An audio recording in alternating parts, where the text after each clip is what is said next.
മത്സര ഓട്ടത്തിനിടെ ബൈക്ക് ബസ്സിനടിയിലേക്ക് ഇടിച്ചു കയറി അപകടം. ഒരാൾക്ക് ദാരുണാന്ത്യം.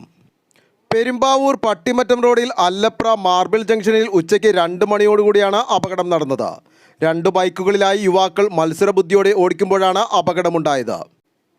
എതിർദിശയിൽ നിന്ന് വന്ന ബസ്സിനടിയിലേക്ക് ഡ്യൂക്ക് ബൈക്ക് ഇടിച്ചു കയറുകയായിരുന്നു. അപകടത്തിൽ ബസിന്റെ റേഡിയേറ്റർ വരെ തകർന്നുപോയി. പട്ടിമറ്റം ഭാഗത്തു നിന്ന് പെരുമ്പാവൂരിലേക്ക് വരികയായിരുന്ന സ്വകാര്യ ബസ്സിനടിയിലേക്കാണ് ബൈക്ക് ഇടിച്ചു കയറിയത്. ഫയർഫോഴ്സും നാട്ടുകാരും ചേർന്ന് അമലിനെ കോലഞ്ചേരി മെഡിക്കൽ കോളേജ് ആശുപത്രിയിൽ പ്രവേശിപ്പിച്ചെങ്കിലും ജീവൻ രക്ഷിക്കാനായില്ല.